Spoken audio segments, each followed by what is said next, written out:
Saya dengar ceramah Ustadz, saya mau tanya. 2 kali diulangnya. Benar. Pak Ustadz, saya mau tanya. Setelah saya dengar ceramah Ustadz, saya mau tanya. Tujuan hidup di dunia ini harusnya seperti apa, Pak Ustadz? Untuk apa kita di dunia ini, Pak Ustadz? Biasanya pertanyaan orang macam ini dia udah di tepi jembatan.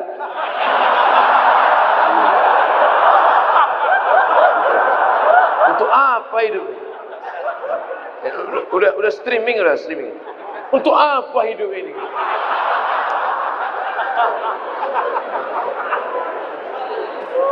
Satu. Alladzi khalaqal mauta wal hayata. Allah menciptakan hidup dan mati. Untuk apa? Liyabluwakum ayyukum ahsanu amala. Supaya Allah melihat siapa yang paling baik amalah. Makanya kalau mau jadi pejabat, jadilah pejabat yang amalnya baik. Jadi polisi, jadilah polisi yang amalnya baik. Jadi tentara, jadilah tentara yang amalnya baik. Jadi ustadz, jadilah ustadz yang amalnya baik. Karena kita hidup ini dituntut siapa yang paling baik amalah. Amal bukan sholat, amal bukan baca yasin, amal bukan puasa sunat, itu ibadah. Hebat Pak Bupati kami, Pak Ustaz. Kenapa? Pak Bupati kami rajin sholat duha. Itu bukan amal. Itu siapapun bisa. Sholat duha tak perlu jadi bupati. Betul? Yang dimaksud amal adalah dengan jabatan kekuasaan yang ada di tangan kita, bisa kita berbuat. Kalau jadi anggota dewan, buatnya perda syariah. Anak SD tidak boleh masuk SMP kecuali punya ijazah MDA. Setuju? Itu Bang. Dengan kekuasaan. Jangan nanti udah pensiun baru datang. Ustaz Somad, apa yang bisa kita buat untuk bangsa ini? Tangan udah menggeletar. Itu apa? Ustaz Somad, kami sebagai aparatur negara, PNS, apa yang bisa kami buat amal kami? Mana PNS? PNS kemana nih? Kenapa banyak orang ngantri? Mohon maaf Ustaz Somad, PNS-nya sedang sholat duha di musola. Bodoh. Amal PNS bukan sholat duha. Sholat duha sebelum berangkat tadi. Amalnya sebagai PNS adalah bagaimana melayani masyarakat, dipermudah urusan orang.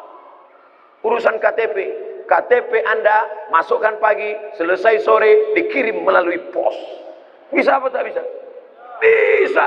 Mudahkan urusan orang di dunia, dimudahkan pula urusan di akhirat nanti. Amin. Ustadz, apa yang bisa kami lakukan untuk ustadz-ustadz? Kumpulkan ustadz-ustadz, kumpulkan imam-imam, kumpulkan khotib-khotib, kumpulkan guru-guru mengaji, beri mereka pelatihan, permudah urusan SIM kendaraan bermotor mereka. Setuju? Wah, banyak yang setuju. Kenapa Ustaz tiba-tiba ingat itu? Ingat dulu saya susah ngurus SIM. Dulu waktu sebelum terkenal. Masya Allah, tabarakallah. Artinya apa? Ketika Allah titipkan jabatan di tanganmu, pakailah.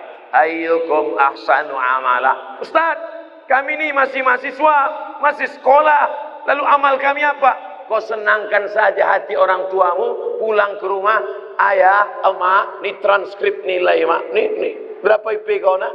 2,0. Hah? Kenapa 2,0? Ayah sabar ya, ini takdir dari Allah.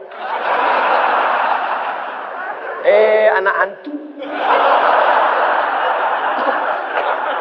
Dikasih duit bukannya menyelesaikan masalah, menambah masalah. Yang masih kuliah, yang masih sekolah, kalau belum bisa kalian senangkan emak ayah kalian, jangan kalian susahkan mereka. Jangan asal balik susah. Belum lagi dia balik, baru menengok nama dia di HP aja. Ini susah. Yang pertama amalah. Yang kedua baru wa ma khalaqtul jinna wal insa illa liya'budun, ibadah. Itulah dia salat, baca Quran, tahajud, puasa sunat, itu ibadah. Jadi kita ini gunanya di dunia ini cuma dua saja, amal dengan ibadah. Masuk kantor jam 8 pagi, pulang jam 4 sore, disiplin, tidak bolos ke mall, itu namanya amal. Bapak polisi merazia orang, melanggar peraturan, saking kan dia mau menegakkan, sampai dipeluknya kaca mobil Kijang Innova. Itu amal apa ibadah? Amal. Amal itu namanya. Ustaz tahu dari mana? Saya tengok tadi di Instagram. Dua itu saja tujuan kita hidup ini, amal dan ibadah. Perbaiki amal, perbaiki ibadah. Banyak orang ibadahnya bagus, amalnya tak bagus. Banyak orang amalnya bagus, ibadahnya tak bagus. Yang lebih parah, amal tak bagus, ibadah tak bagus. Siapa yang amalnya tak bagus, ibadahnya tak bagus, pergi ke jembatan Barelang. Untuk apa ke situ Pak Ustaz? Nah, jangan kau tanya lagi. Saking tak ada lagi kertas dah. Selamat menikmati.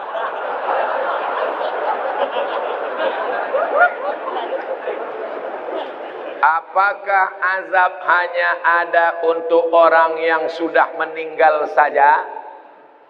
Allahumma inni a'udzubika min azabi jahannam wa min azabil qabri wa min fitnatil mahya wal mamat wa min syarri fitnatil masihid dajjal. Hadis riwayat Muslim. Baca sebelum salam. 4. Allahumma inni a'udzubika min azabi jahannam wa min azabil qabri wa min fitnatil mahya wal mamat wa min syarri fitnatil masihid dajjal. Tangannya tetap satu, jangan 4. Hadis sahih. Menunjukkan dalam doa ini bahwa azab itu ada azab di dunia, ada azab di akhirat. Fitnatil mahya, azab hidup, ada azab hidup, ada azab akhirat. 2. Apa perbezaan cobaan dan azab? Salat rajin, puasa rajin, tak pernah mencuri, tak pernah maksiat, tiba-tiba sakit, itu ujian. Karena Allah ingin mengangkat derajatnya. Minum khamar, mabuk, tiba-tiba sakit, azab dari Allah. Tapi azabnya itu pun juga Allah ingin menghapuskan silap salahnya.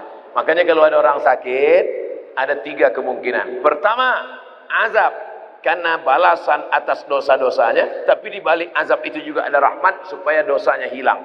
2, Allah ingin mengangkat derajatnya karena dia sabar menerima ujian. 3, Allah sudah menempatkan dia di surga tertinggi tapi amalnya kurang. Maka kata Allah kepada malaikat, malaikat kasih dia ujian supaya kalau dia cukup maka dia ditempatkan. Mudah-mudahan kita semuanya sudah ditempatkan di surga Jannatul Firdaus. Tinggal lagi menambah amal-amal kita. Ini udah kemarin nama dia di mana nih? Ini di Firdaus ya Allah. Amal dia di mana? Amal dia kurang-kurang sedikit. Buat dia agak demam-demam puyuh 3 hari. Kalau dia sabar, masuk. Kalau nanti Bapak Ibu jamaah Tanjung Pinang masuk ke dalam surga, amin. Pas sampai ke dalam surga, tengok kanan kiri tak ada saya. Mana Ustaz Somad? Cari saya di ruang VVIP. Pede kali Ustaz.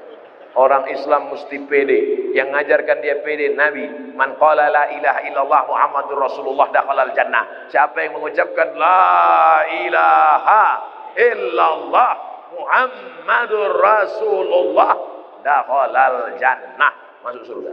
Ini banyak orang, kau gimana masuk surga? Entahlah Pak Ustaz, enggak pasti lagi. Apa tak pasti? Kau masuk surga, pasti masuk surga. Cuman masalahnya masuknya kapan? Nah itu lagi. Nah, ada yang antriannya panjang, pakai transit delay pula lagi. Nauzubillah.